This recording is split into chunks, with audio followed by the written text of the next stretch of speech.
जय हिंद दोस्तों। तो आज की इस वीडियो में हम लोग झारखंड उत्पाद सिपाही प्रतियोगिता परीक्षा 2026 का जनरल साइंस का प्रैक्टिस सेट 26 हम लोग देखने वाले हैं फ्रेंड्स। और इस सेट में हम लोग जो है जनरल साइंस के टोटल 20 सवालों को जो है कंप्लीट करेंगे। आपका परीक्षा का डेट चेंज हो गया है, 14 अप्रैल को आपका परीक्षा होगा झारखंड उत्पाद सिपाही का, और समय आपके पास अब बिल्कुल भी नहीं है। तो सभी लोग जो है अपना तैयारी जोर शोर से करते रहिए। चलिए हम लोग शुरू करते हैं आज का क्लास और देखते हैं सारे प्रश्न को।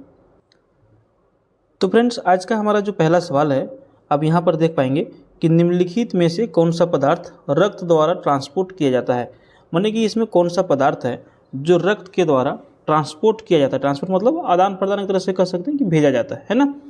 तो देखिए, इसका अगर यदि हम लोग एग्जैक्ट आंसर की बात करें तो सबसे पहले समझते हैं कि रक्त जो है फेफड़ों और शरीर के बाकी हिस्सों के बीच में जो है ऑक्सीजन और कार्बन डाइऑक्साइड जैसे गैस जो होते हैं और कई पदार्थों को भी इसके साथ साथ में हस्तांतरित करते हैं, माने कि ट्रांसपोर्ट करते हैं।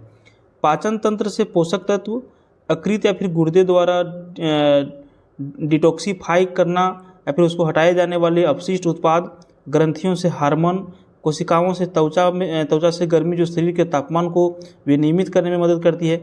सारा कुछ यहाँ पर जो है रक्त द्वारा ट्रांसपोर्ट किया जाता है ना। माने कि आंसर हम लोग ऑप्शन डी करेंगे तो बिल्कुल सही उत्तर हो जाएगा। अब देखिए यहाँ पे ऑप्शन में क्या क्या है, 1, 2, 3 ऑप्शन ए, बी, सी है कि फेफड़ों और शरीर के बाकी हिस्सों के बीच में जो है ऑक्सीजन और कार्बन डाइऑक्साइड जैसे गैस है इसको ट्रांसपोर्ट करता है। दूसरा नंबर में है कि यकृत या फिर गुर्दे द्वारा डिटॉक्सिफाई या फिर हटाए जाने वाले अपशिष्ट उत्पाद है। पाचन क्रिया से पोषक तत्व है। तो यहाँ पर जो है कौन सा पदार्थ रक्त द्वारा ट्रांसपोर्ट किया जाता है, हम लोग ऑप्शन डी करेंगे और ये डी जो है बिल्कुल आपका सटीक आंसर हो जाएगा। ठीक है, चलिए अगला सवाल देखेंगे 93 नंबर। क्लोरोफिल में क्या होता है? क्लोरोफिल जो है इसमें क्या होता है? आपको आंसर करना है मैग्नीशियम। क्लोरोफिल में मैग्नीशियम होता है ना। केंद्रीय परमाणु के लिए समन्वित पर्ण रहित अणु की मूल संरचना एवं जो है पेरफायरिंग रिंग है। यह संरचना में हीमोग्लोबिन में पाए जाने वाले हेम समूह के समान, अंतर केवल इतना है कि हेम का केंद्रीय परमाणु आयरन है जबकि पर्ण रहित का केंद्रीय परमाणु जो है वो मैग्नीशियम है। और इसकी खोज जो है 1906 में की गई थी और यह पहला अवसर था जब सजीव ऊतकों में मैग्नीशियम का पता लगाया गया था। समझे? तो आंसर हम लोग क्या करेंगे, ऑप्शन डी करेंगे, मैग्नीशियम करेंगे। ठीक है, 94 नंबर देखिए। कम तापमान पर सीसा निम्नलिखित में से किस रूप में बर्ताव करता है? अगर यदि टेम्परेचर कम रहेगा तो सीसा जो है कैसा बर्ताव करेगा?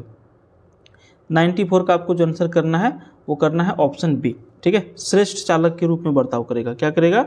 श्रेष्ठ चालक के रूप में बर्ताव करेगा सीसा, जिसको आप लोग लेड के नाम से जानते हैं, है कि नहीं। और इसका जो खोज है 1913 में किया गया था। और सीसा जो है, लेड जो है 7.2 केल्विन के निम्न तापमान पर पारगमन की अतिचालक अवस्था को दर्शाता है। खोज 1913 में किया गया था। ठीक है, इसको भी आप लोग ध्यान में रखेंगे। अगला सवाल की ओर बढ़ेंगे 95 नंबर। निम्नलिखित में से कौन सा एक प्राकृतिक पॉलीमर है? अब इसमें से एक प्राकृतिक पॉलीमर जो है वो कौन सा है ना।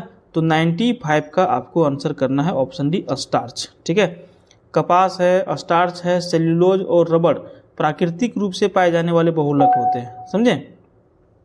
स्टार्च जो है सैकड़ों ग्लूकोज मोनोमर्स से बना एक संघनन बहुलक है जो रासायनिक रूप से संगठित होने पर जल अणुओं को विभाजित करता है। और स्टार्च जो है मूलतः खाद्य समूह कार्बोहाइड्रेट्स का एक सदस्य होता है और आलू एवं अनाजों में ये जो है ज़्यादा पाया जाता है। इसे जो है पॉलीसेकेराइड के रूप में भी निर्दिष्ट किया जाता है क्योंकि यह जो है मोनोसेकेराइड ग्लूकोज का एक बहुलक होता है।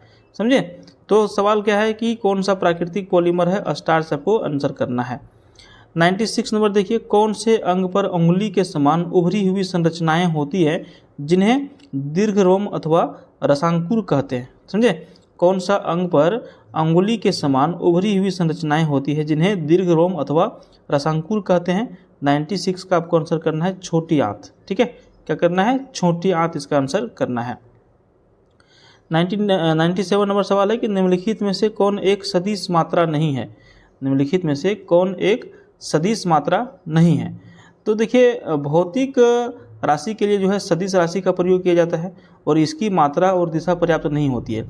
राशि को सदिश के संकलन नियमों का भी अवश्य पालन करना चाहिए। विद्युत धारा जो है एक अदिश राशि है और यह जो है और ये जो है एक क्या है? अदिश राशि है। क्या? विद्युत धारा।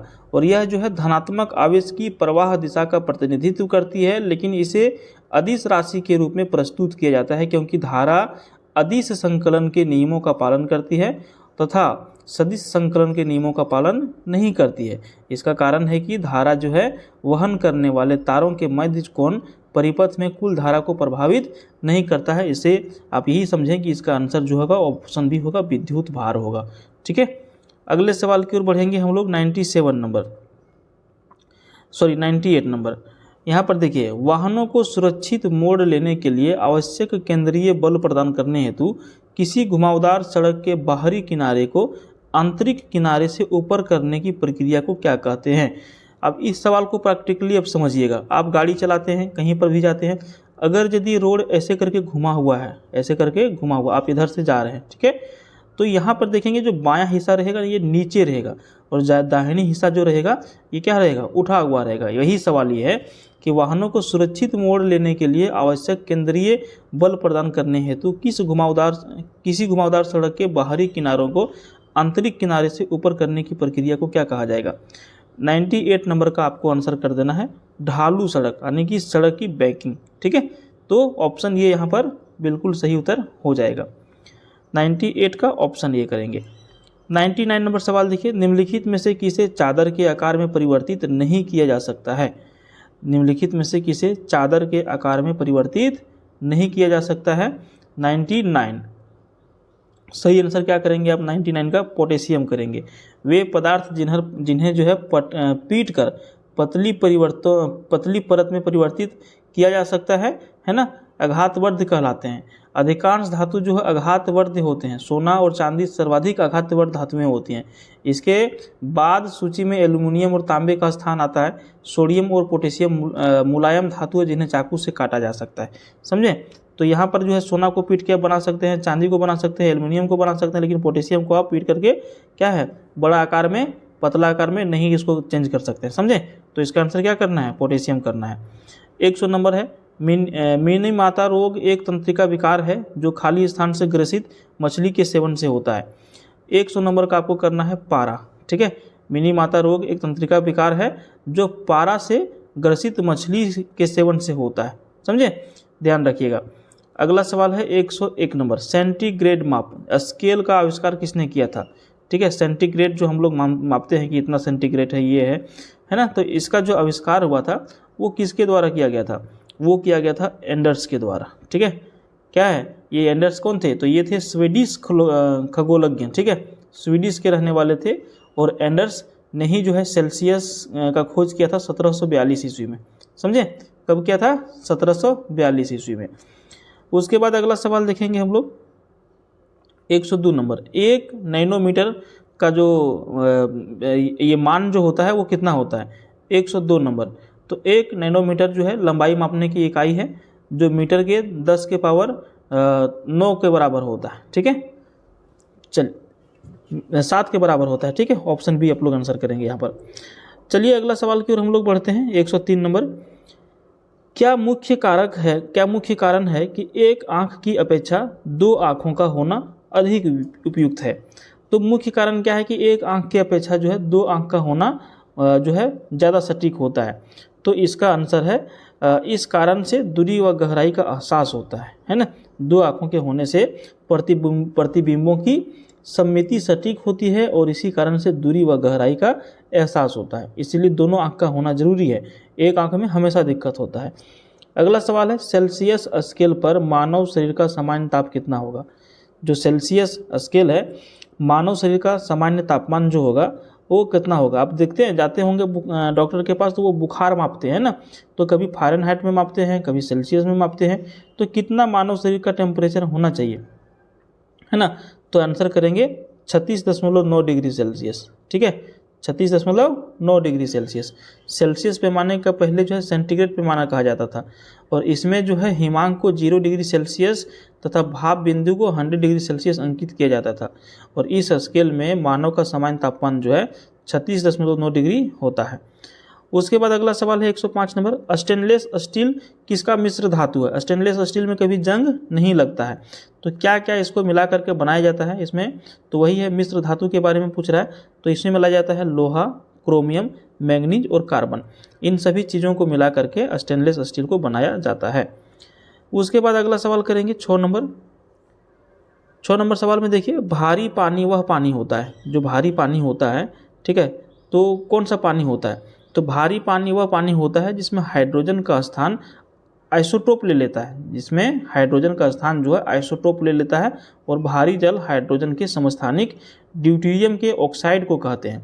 तो 106 नंबर का आपको आंसर कर देना है सी, जिसमें हाइड्रोजन का स्थान आइसोटोप ले लेता है, इसी को भारी पानी कहते हैं। उसके बाद 107 नंबर सवाल करेंगे हम लोग। 107 नंबर में है कि अस्थि एवं दांत निर्माण हेतु निम्नलिखित में से किन की आवश्यकता होती है? जो अस्थि आपका जो हड्डी है और जो आपका दांत है, ये किस चीज़ का बना हुआ होता है ना? ये सवाल हम लोगों को पूछ रहा है। तो हम लोग करेंगे कैल्शियम और फास्फोरस का, यानी कि हड्डी और दांत का जो है, अस्थि और दांत का निर्माण जो होता है वो कैल्शियम और फास्फोरस की आवश्यकता इसमें होती है निर्माण करने के लिए। और इनमें जो है कैल्शियम और फास्फोरस संचित रहता है, जो आवश्यकता पड़ने पर समय समय पर शरीर को उपलब्ध होता है, समझे? तो यही है अस्थि और दांत का निर्माण में आवश्यकता। अगला सवाल की ओर हम लोग बढ़ेंगे। 100 नंबर, मानव शरीर में क्षुद्रांत के 3 संरचनात्मक भागों की लंबाई का कौन सा सही ह्रासमान क्रम है? मानव शरीर में क्षुद्रांत के 3 संरचनात्मक भागों की लंबाई का कौन सा सही ह्रासमान क्रम है? 108 नंबर का आपको आंसर कर देना है ऑप्शन डी, है ना। स्वशांत्र होगा, मध्यांतर होगा और फिर ग्रहणी होगा, है ना। छोटी आंत का या हार नाल का सबसे लंबा भाग होता है, इसमें संपूर्ण पाचन क्रिया संपन्न होता है, और इसकी प्रारंभिक भाग जो है यू की तरह मुड़ा हुआ होता है, जो ग्रहणी कहलाता है, समझे। और इसके अन्य 2 भाग मध्यांतर और शेषांत्र में विभेदित किए जाते हैं, समझे। चलिए अगला सवाल की ओर बढ़ेंगे। 109 नंबर, विटामिन डी में निम्नलिखित में से क्या पाया जाता है? विटामिन डी निम्नलिखित में से क्या पाया जाएगा इसमें? तो इसमें पाया जाएगा कैल्सीफेरॉल। विटामिन डी के 2 प्रमुख रूप होते हैं, विटामिन D2 जिसको और विटामिन D3, विटामिन D2 और विटामिन D3, है ना। तो मानव शरीर में मिलने वाला कैल्सीट्रायोल विटामिन डी का सक्रिय रूप होता है, जिसको कैल्सीफेरॉल के नाम से भी जाना जाता है, ठीक है। 110 नंबर देखिए, अगर अग्नाशय में खराबी हो तो क्या होगा? अगर यदि किसी व्यक्ति का अग्नाशय में खराबी हो जाए तो क्या होगा इसमें? तो इसमें होगा इंसुलिन और ग्लूकोन नहीं बनेंगे। अग्नाशय मानव शरीर की दूसरी बड़ी ग्रंथि होती है और यह जो है एक मिश्रित ग्रंथि है। इसके एक भाग पर लैंगरहैंस की द्वीपिका के अल्फा कोशिका से ग्लूकोन और बीटा कोशिका से इंसुलिन और गामा कोशिका से सोमेटोनिन नामक हार्मोन निकलता है। अगर अग्नाशय में खराबी हो जाए तो इन हार्मोनों का स्राव बंद हो जाता है, समझे। तो सिंपल आपको याद रखना है, इतना लंबा नहीं याद रखना है, कि अगर अग्नाशय में खराबी हो जाए तो इंसुलिन और ग्लूकोन नहीं बनेंगे, ठीक है। और यहाँ पर आपका सवाल कंप्लीट होते हैं। और ये वीडियो का लास्ट सवाल ये था। डेली ये वीडियो हमारा सुबह में 7 बजे से 8 बजे के आसपास में आता है। अगर यदि आप डेली टेस्ट लगाना चाहते हैं तो चैनल को सब्सक्राइब कर लीजिएगा, पास वाले बेल आइकन को प्रेस कर लीजिएगा। धन्यवाद।